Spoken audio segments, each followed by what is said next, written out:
Assalamualaikum warahmatullahi wabarakatuh. Selamat pagi siswa-siswi kelas 7. Mudah-mudahan kalian semua dalam keadaan sehat. Kali ini kita akan membahas tentang materi himpunan. Himpunan di dalam kehidupan sehari-hari dipadankan dengan kumpulan, kelompok, grup, atau gerombolan. Namun tidak semua kumpulan termasuk himpunan. Jadi apa yang dimaksud dengan himpunan?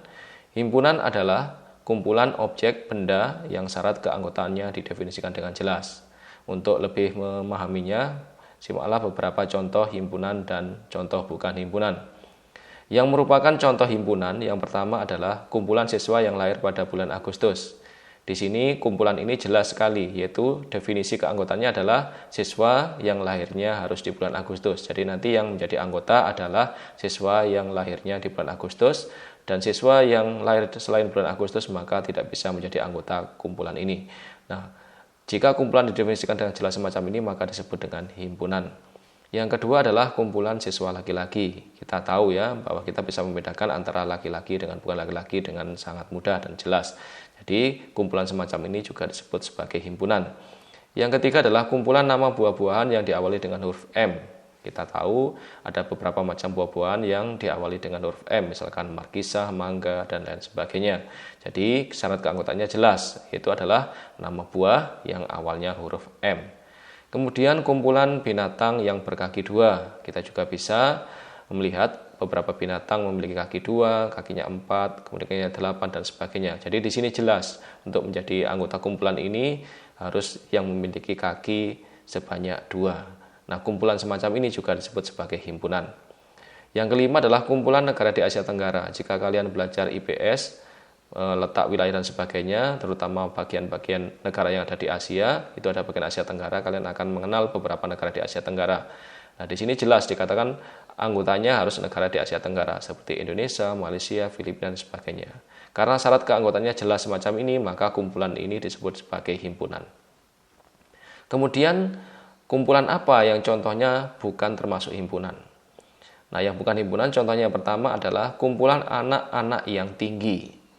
Nah, di sini ada kata-kata yang artinya tidak jelas ya, bisa didefinisikan dengan macam-macam, yaitu adalah kata tinggi. Nah, tinggi ini tidak ada aturannya, setinggi apa, seberapa sentimeter, dan sebagainya. Jika syarat keanggotaannya tidak jelas semacam ini, maka ini disebut sebagai bukan himpunan. Yang kedua adalah kumpulan lukisan yang indah. Kenapa kumpulan lukisan yang indah ini bukan termasuk himpunan? Karena di situ ada kata sifat yaitu adalah indah. Kenapa ini bukan termasuk kumpulan yang merupakan himpunan? Karena kata indah itu persepsi masing-masing orang berbeda. Nah, ketidakjelasan semacam ini yang menyebabkan bahwa kumpulan lukisan yang indah itu tidak dimasukkan ke dalam himpunan. Yang ketiga adalah kumpulan pakaian yang mahal. Kata mahal itu bersifat relatif. Bagi orang kaya, harga-harga tertentu itu dianggap biasa dan tidak mahal. Tetapi bagi orang yang kurang berada, itu harga yang mungkin dianggap oleh orang kaya tidak mahal, mereka anggap itu adalah harga yang sangat mahal.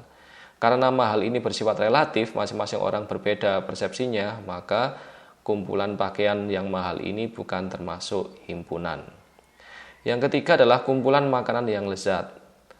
Makanan yang lezat itu selera orang berbeda-beda. Ada orang yang suka makanan A, tapi orang lain tidak suka makanan tersebut.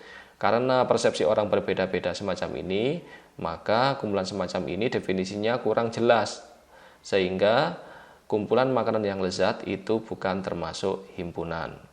Contoh yang kelima adalah kumpulan anak-anak yang hebat. Nah, kata hebat di sini artinya bisa bermacam-macam. Masing-masing orang bisa mempunyai pandangan yang berbeda-beda tentang kata hebat. Hebat dalam bidang apa di sini tidak dijelaskan. Sehingga kumpulan anak-anak yang hebat semacam ini bisa dikatakan sebagai bukan himpunan. Kemudian untuk menyatakan anggota atau bukan anggota himpunan. Yang pertama, anggota himpunan atau elemen. Sekali lagi ya, anggota himpunan itu bisa juga dibaca sebagai elemen ya.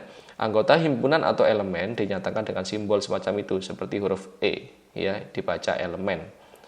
Kemudian yang kedua, jika bukan anggota himpunan atau bukan elemen maka dinyatakan dengan simbol semacam itu seperti huruf E tadi, diberi tanda coretan miring ke arah kanan. Jadi nanti kalau kalian misalkan ditanya ada suatu objek atau benda, apakah ini termasuk anggota himpunan atau bukan? Jika anggota himpunan maka itu tanda elemennya semacam itu, jelas seperti itu. Jika tidak, maka tanda elemennya dicoret garis miring ke kanan. Sebagai contoh untuk lebih jelasnya, perhatikan berikut ini. Pertama, ayam titik-titik hewan berkaki dua. Ayam apakah anggota himpunan hewan berkaki dua?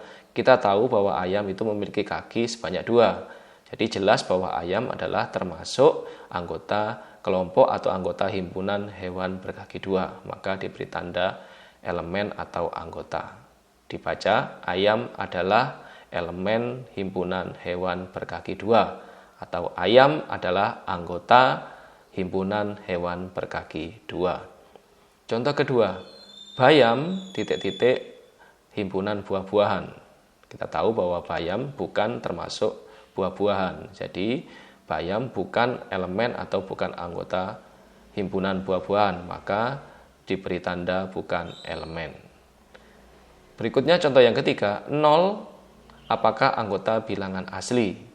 Kita tahu bilangan asli itu dimulai dari 1, yaitu 1, 2, 3, 4, 5, 6, dan seterusnya.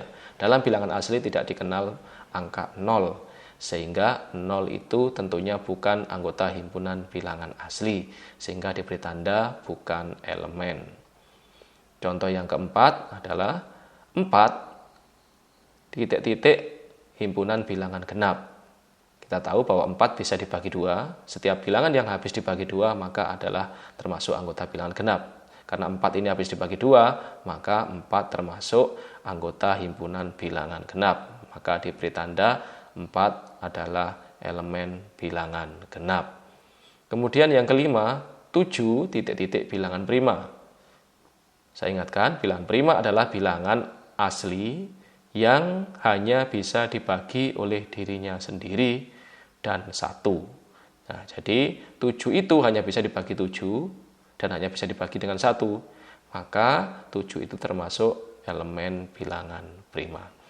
Nah, anak sekalian, itulah pelajaran yang kita bahas kali ini, yaitu tentang konsep himpunan dan tentang menyatakan sebagai anggota atau bukan anggota himpunan.